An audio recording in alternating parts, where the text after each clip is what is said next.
Hey there everyone, it's MisterStubstep, and yes, I'm bringing all of you a video of me going over my pickups.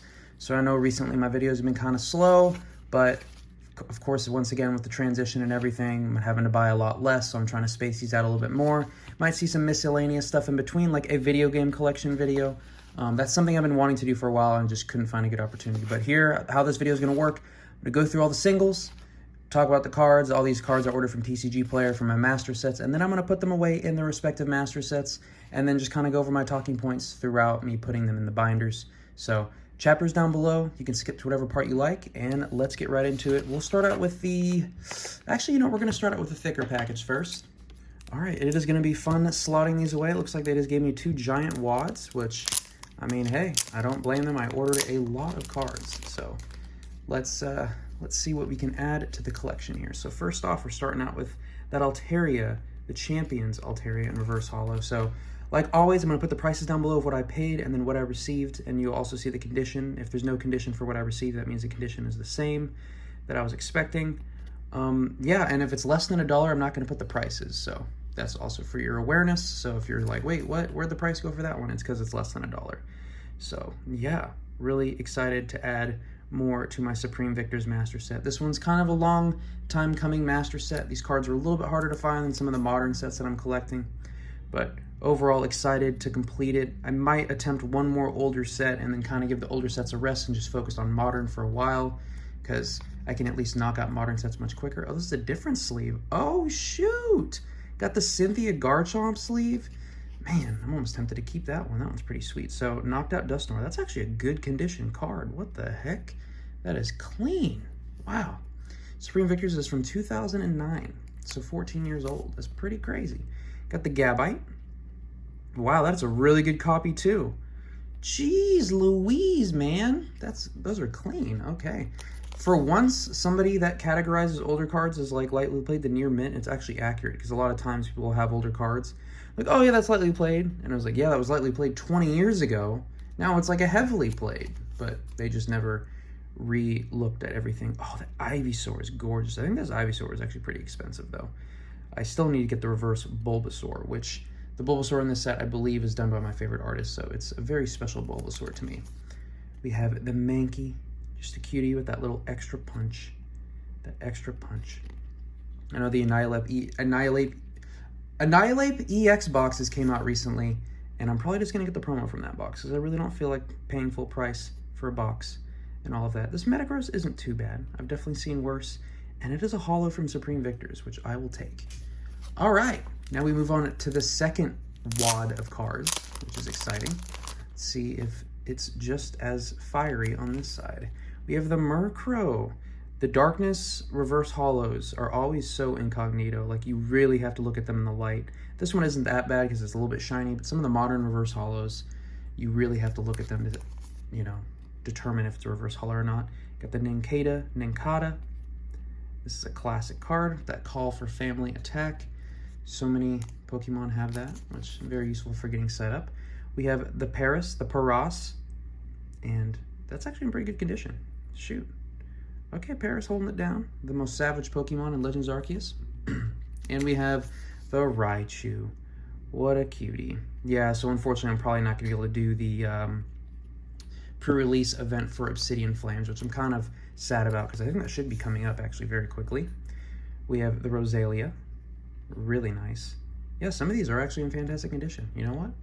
I'll give it to him. Oh, we have the Sableye. I actually don't have any of the versions of this card yet in my master set, so it'll be a good check mark in my Poke Collector app. I use the Poke Collector app, I use the Collector app, I use TCGPlayer. I don't recommend using all those to start if you don't have any of them. I would probably start with TCGPlayer or Poke Collector and then expand beyond that.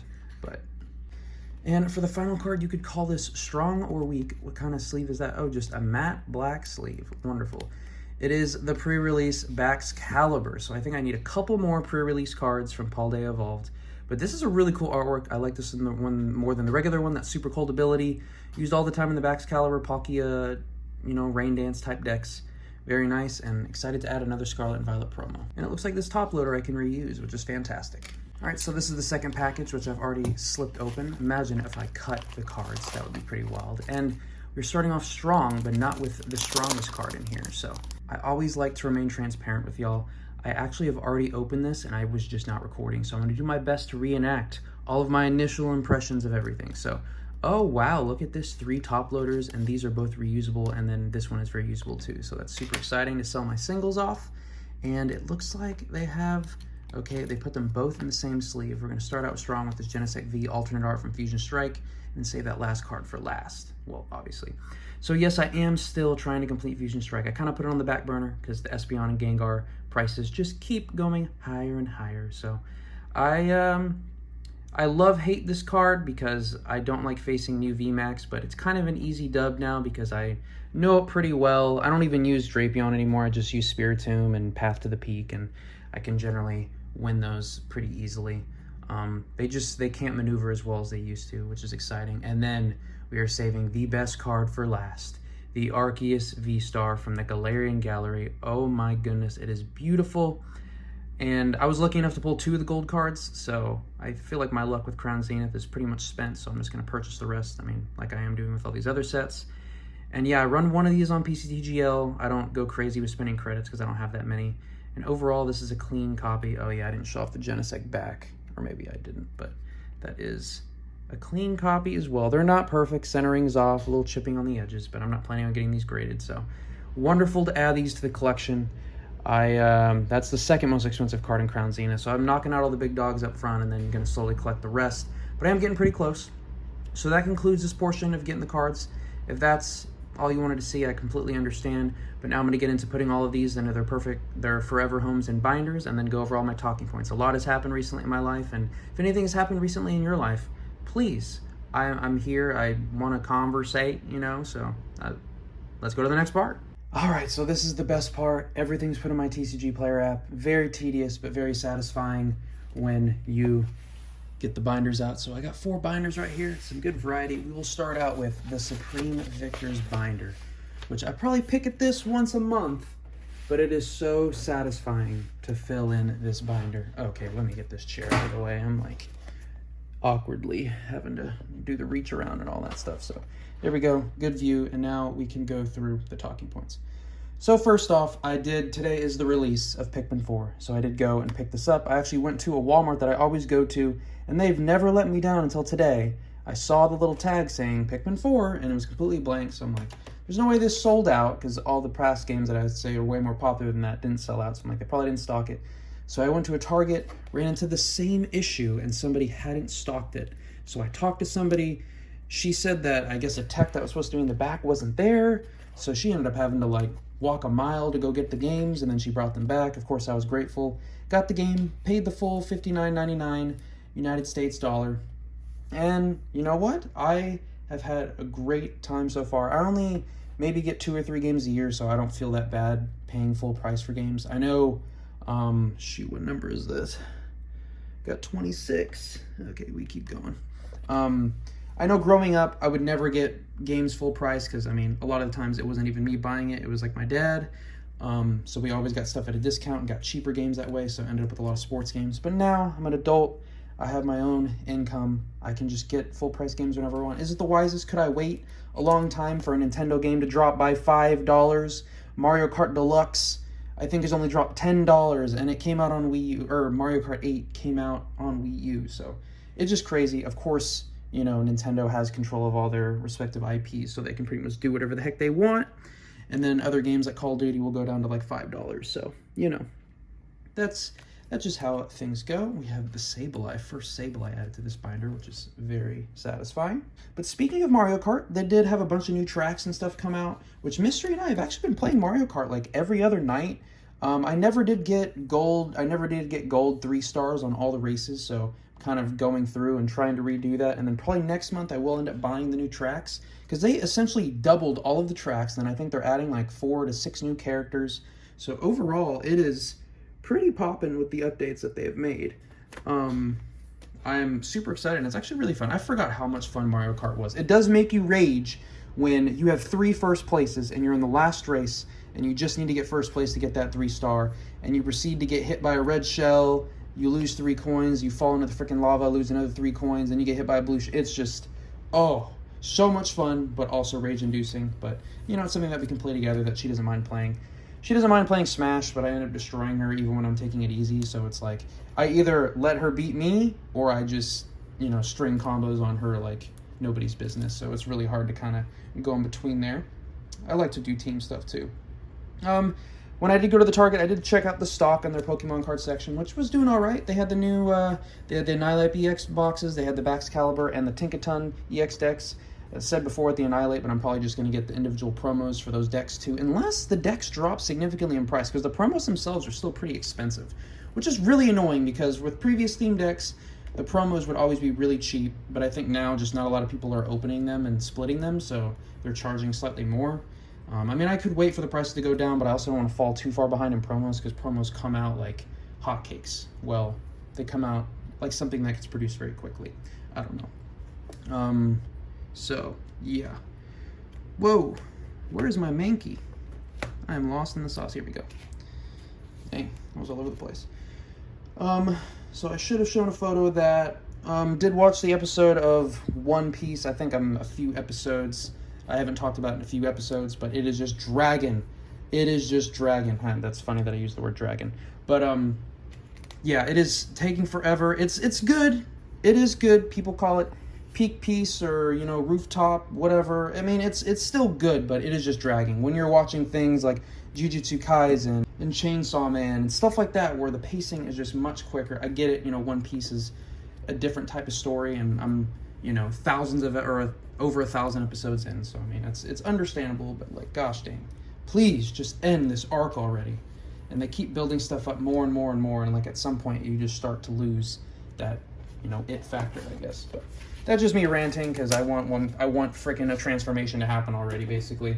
Like, people used to complain about Dragon Ball, where Goku would just be like, ha, for like episodes. No, you hadn't seen One Piece yet. You haven't seen One Piece. You haven't seen your man Luffy get destroyed multiple times first. So, gotta bust out the Voltex for this one, because this is a big set. And you know what's crazy is it doesn't even all fit in this, because it's like over 500 cards. So I had to share it with my other Voltex binder, which is, these hold 480, and I think the Fusion Strike is like over 500.